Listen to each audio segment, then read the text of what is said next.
दोस्तों, आप सभी का स्वागत है हमारी YouTube channel BCS basic physics में। आज के इस वीडियो में हम देखेंगे क्लास 12 का एक सिंपल सा टॉपिक, समांतर प्लेट संधारित्र की धारिता जब प्लेटों के मध्य कोई पराविद्युत माध्यम भरा हो, आंशिक रूप से पराविद्युत माध्यम भरा हो, कुछ दूरी तक निर्वात है, कुछ दूरी तक पराविद्युत माध्यम भरा हो, तब संधारित्र की धारिता कितनी होगी।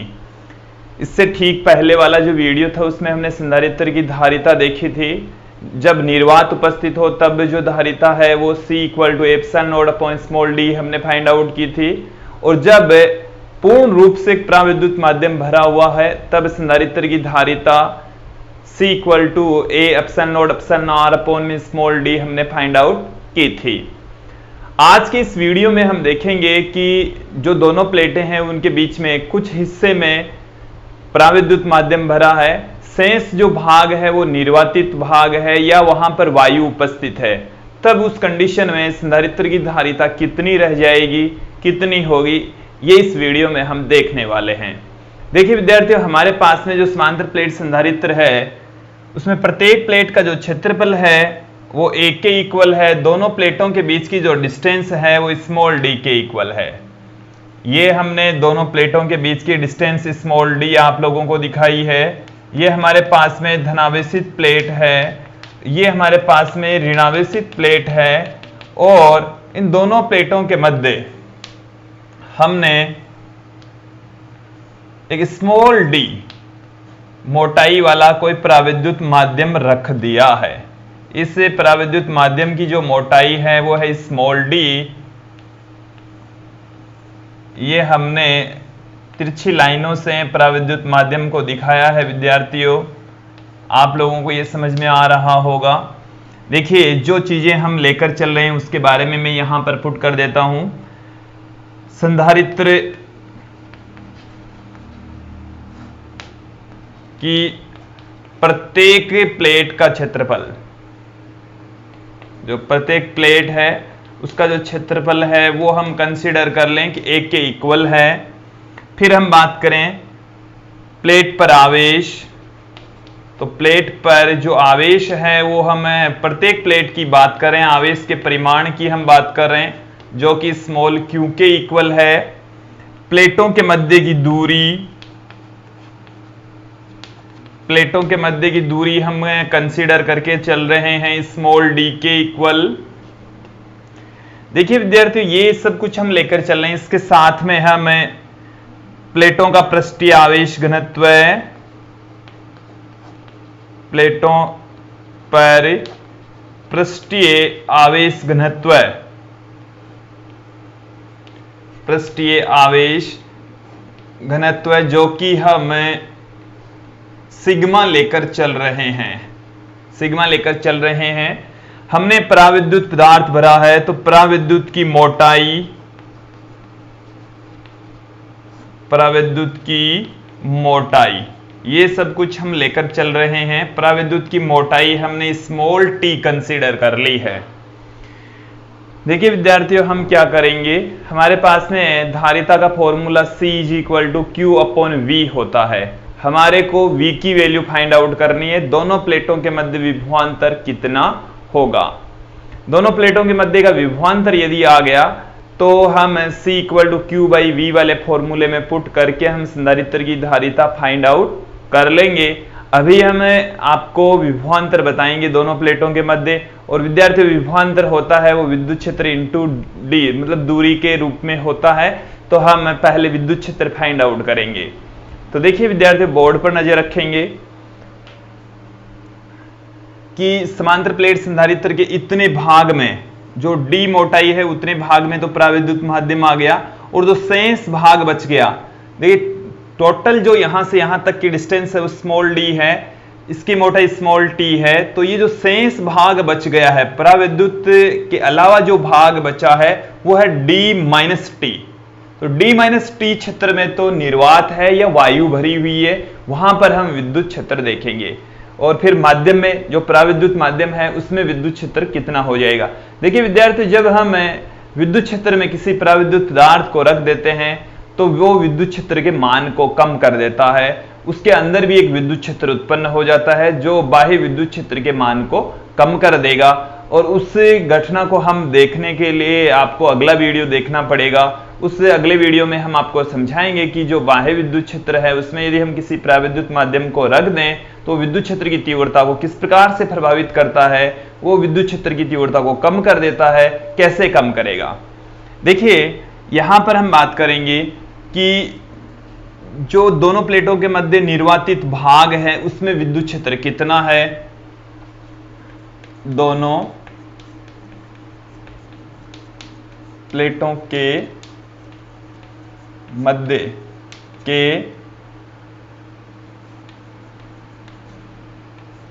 निर्वात वाले भाग में विद्युत क्षेत्र, निर्वात वाले भाग में जो विद्युत क्षेत्र है उसको हम E0 से E0 से पुट कर देते हैं। ये निर्वात को रिप्रेजेंट कर रहा है। और जो विद्युत क्षेत्र होगा विद्यार्थियों, विद्युत क्षेत्र की तीव्रता होती है सिग्मा अपॉन में एप्सिलॉन नॉट। हमने संधारित्र की प्लेटों के मध्य विद्युत क्षेत्र की तीव्रता का फॉर्मूला देखा है, सिग्मा अपॉन एप्सिलॉन नॉट होता है। और यहां से आप देख लेंगे जो कि Q अपॉन में A, सिग्मा होता है Q अपॉन में A, तो ये आ गया हमारे पास में E0 equal to Q upon में A एप्सिलॉन नॉट। आप लोगों को सिग्मा यहाँ पर पृष्ठीय आवेश घनत्व जो कि प्रत्येकांक क्षेत्रफल पर उपस्थित आवेश के द्वारा परिभाषित किया जाता है। मैं यहां पर पुट कर देता हूं, सिग्मा इक्वल टू होगा Q बट्टे में A। यहां पर आप लोगों को समझ में आया होगा। अब हम बात करेंगे कि जो समांतर प्लेट संधारित्र है उसकी दोनों प्लेटों के बीच में जो पराविद्युत माध्यम है उस पराविद्युत माध्यम में विद्युत क्षेत्र कितना है। प्लेटों के मध्य भरे पराविद्युत में विद्युत क्षेत्र की तीव्रता, विद्युत क्षेत्र की तीव्रता कितनी है। देखिए जो माध्यम में विद्युत क्षेत्र की तीव्रता है उसको हम EM से पुट कर दें। और देखिए यहां पर जो EM होगा वो कितना होगा, यहां पर थोड़ा सा समझने वाला है। देखिए हम जो रिलेशन एक स्थापित करेंगे कि माध्यम में विद्युत क्षेत्र की तीव्रता तथा निर्वात की विद्युत क्षेत्र की तीव्रता के बीच में हम रिलेशन फाइंड आउट करेंगे। आप यहां से देखिए विद्यार्थियों, यहां से आप इसको सिग्मा अपॉन में एप्सिलॉन पुट कर देंगे, फिर उसकी जगह epsilon not into epsilon r put कर देंगे। वैसे भी पुट कर सकते हैं, फिर उसको सिग्मा अपॉन एप्सिलॉन नॉट को हम E0 पुट कर देंगे। चाहे तो आप उस तरीके से लिख सकते हैं। इसके अलावा हमारे पास में एक दूसरा मेथड भी है, पराविद्युतांक की डेफिनेशन से भी हम पुट कर सकते हैं। मैं यहां से इसको सिंपल से तरीके से ही पुट कर रहा हूं कि देखिए सिग्मा अपॉन में वहां पर आ जाएगा एप्सिलॉन, माध्यम की विद्युतशीलता। देखिए यहां पर जब निर्वात होता है तो निर्वात की विद्युतशीलता आ रही थी, माध्यम की विद्युतशीलता आ जाएगी। और इस माध्यम की विद्युतशीलता को आप epsilon not into epsilon r put कर सकते हैं। हम जानते हैं एप्सिलॉन बराबर होता है epsilon not into epsilon r, और सिग्मा अपॉन में एप्सिलॉन नॉट बराबर होता है E0। तो यहां से हमारे पास में EM माध्यम में विद्युत क्षेत्र की तीव्रता आ गई है E0 अपॉन में एप्सिलॉन r। और E0 की जो वैल्यू है एक्चुअल में क्या है, Q अपॉन में A एप्सिलॉन नॉट। आप इसको ऐसे भी रख सकते हैं, आपकी जो भी इच्छा है वो लेकर चलिए। ये हमारे पास में आ गई इक्वेशन नंबर 1 और इक्वेशन नंबर 2। अब हम बात करेंगे समांतर प्लेट संधारित्र की प्लेटों के मध्य का जो विभवांतर है वो कितना है। समांतर प्लेट संधारित्र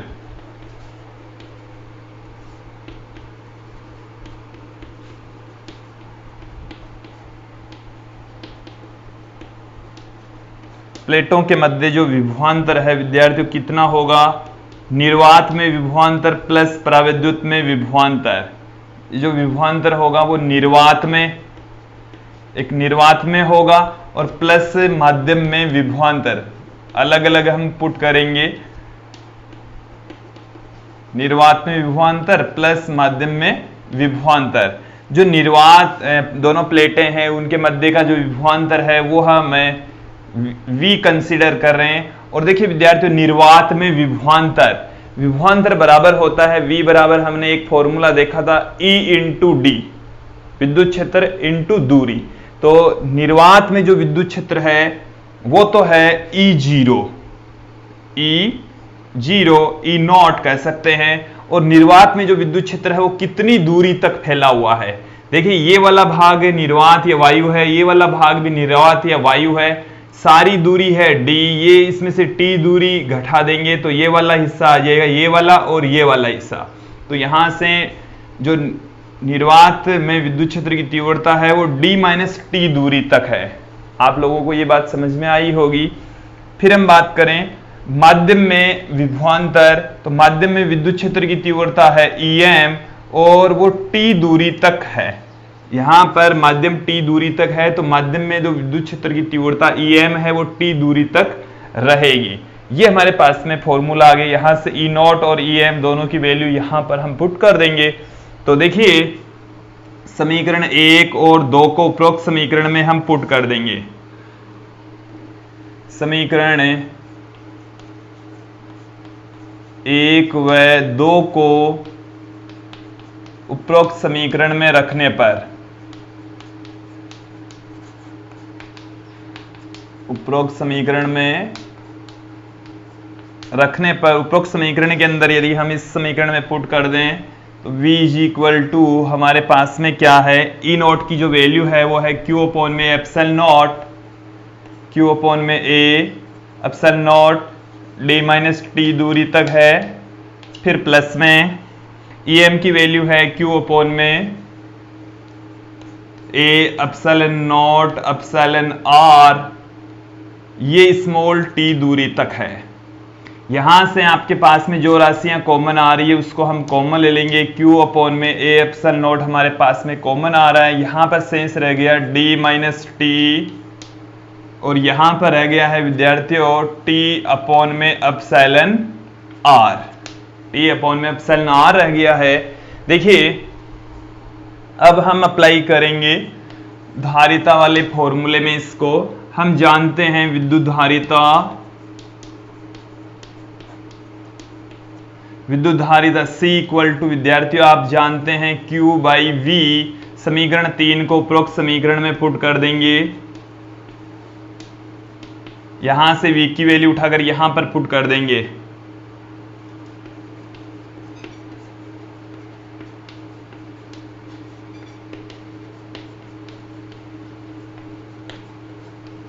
उपरोक्त समीकरण में जब पुट कर दिया जाएगा तो C इक्वल टू V की वैल्यू बोलिए, देखेंगे आप Q अपॉन में A epsilon not d minus T plus T by epsilon r।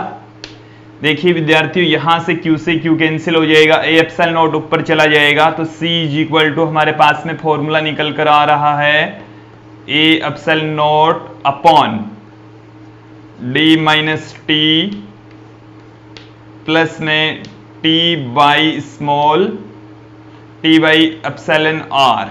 ये हमारे पास में विद्यार्थियों संधारित्र की धारिता आ गई है जब दोनों प्लेटों के मध्य आंशिक रूप से पराविद्युत माध्यम भरा हो। उस पराविद्युत माध्यम की मोटाई जब t हो, उसका पराविद्युतांक एप्सिलॉन r हो, तो उस संधारित्र की धारिता epsilon not upon d minus T plus T by epsilon r आएगी।